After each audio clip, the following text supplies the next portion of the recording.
আজ থেকে বহু বছর আগের কথা। মদিনার এক ছোট কুটিরে বাস করতেন নবী মুহাম্মদ সাল্লাল্লাহু আলাইহি ওয়াসাল্লামের প্রিয় কন্যা, জান্নাতের সর্দারিনী হযরত ফাতেমা রাদিয়াল্লাহু তাআলা আনহা।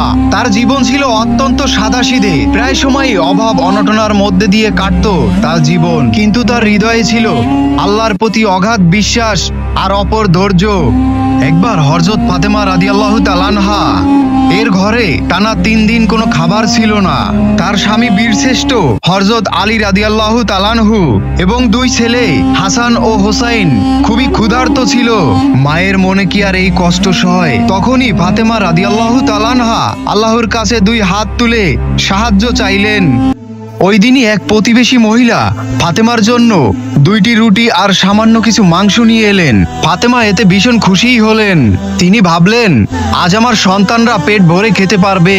তিনি রুটি আর মাংস বাচ্চাদের সামনে রাখতেই দরজায় কড়া নাড়ার শব্দ হলো। ফাতেমা দরজা খুলতেই দেখলেন একজন দরিদ্র মিসকিন দাঁড়িয়ে আছেন। তার চেহারা ছিল উজ্জ্বল ও ফ্যাকাশে, চোখ দুটি ছিল ক্ষুধায় কাতর। মিসকিন বললেন, আল্লাহর হস্তে আমাকে কিছু খাবার দিন, আজ 3 দিন যাবত আমার পেটে কোনো দানা পানি পড়েনি। ফাতেমা মুহূর্তেই সিদ্ধান্ত নিলেন নিজের ও সন্তানদের ক্ষুধা ভুলে গিয়ে তিনি সবটুকু খাবার ওই মিসকিনকে দিয়ে দিলেন। তার মন প্রশান্তিতে ভরে গেল, কারণ তিনি আল্লাহর পথে দান করতে পারলেন। কিছুক্ষণ পর একইভাবে আবারও দরজায় কড়া নাড়ার শব্দ। হযরত ফাতেমা রাদিয়াল্লাহু তাআলা আনহা দরজা খুলতেই অবাক হয়ে গেলেন। তার দরজার সামনে দাঁড়িয়ে আছেন ছোট্ট ফুটফুটে একটি এতিম ছেলে। সেও খাবারের জন্য আকুতি জানালো। হযরত ফাতেমা রাদিয়াল্লাহু তাআলা আনহার ঘরে যা ছিল তাও তাকে দিয়ে দিলেন। তার চেহারায় এতটুকু বিরক্তের ছাপ ছিল না। এরপর হযরত ফাতেমা রাদিয়াল্লাহু তাআলা আনহার কাছে আবারও একজন মুসাফির এলেন। তিনিও ক্ষুধায় কাতর। হযরত ফাতেমা রাদিয়াল্লাহু তাআলা আনহা নিজের জন্য কোনো কিছুই না রেখে তাকেও সবটুকু খাবার দিয়ে দিলেন।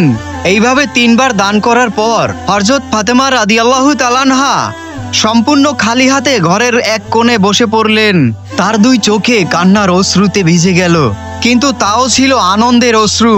তিনি জানতেন মহান আল্লাহ রব্বুল আলামিন তার এই ত্যাগের বিনিময়ে কোনো না কোনো একদিন তাকে অবশ্যই তার প্রতিদান দিবেন। ঠিক তখনই ঘরের এক পাশ থেকে অলৌকিকভাবে এক থালা খাবার ভেসে এলো। সেই থালায় ছিল সুস্বাদু রুটি আর ঝাঁঝালো মাংস, যা থেকে মন মাতানো সুগন্ধ বের হচ্ছিল। যা দেখে হযরত ফাতেমা রাদিয়াল্লাহু তাআলা আনহা খুবই অবাক হয়ে গেলেন এবং তিনি সঙ্গে সঙ্গে মহান রব্বুল আলামিনের দরবারে শুকরিয়া আদায় করলেন। তিনি অতি দ্রুত নবী মুহাম্মদ সাল্লাল্লাহু আলাইহি ওয়াসাল্লামের কাছে খবর পাঠিয়ে দিলেন। প্রিয় নবীজি এসে খাবারগুলি দেখে বললেন, হে ফাতেমা, এটা জান্নাতের সুস্বাদু খাবার। তোমার এই ত্যাগের জন্য মহান আল্লাহ রব্বুল আলামিন তোমাকে এই পুরস্কার পাঠিয়েছেন। এরপর সবাই মিলে তৃপ্তি সহকারে জান্নাতের সেই খাবারগুলি খেলেন। সেই খাবারটা এতটাই বরকতময় ছিল যে সবাই মিলে খেয়েও শেষ করতে পারছিল না। পরিবারের সবাই পরিতৃপ্ত হলেন এবং তাদের মন ভরে গেল। মহান আল্লাহ রব্বুল আলামিনের প্রতি কৃতজ্ঞতা জানালেন। এই গল্পটি হযরত ফাতেমা রাদিয়াল্লাহু তাআলা আনহার ত্যাগ, ধৈর্য এবং মহান রব্বুল আলামিনের প্রতি গভীর বিশ্বাসের এক অসাধারণ দৃষ্টান্ত।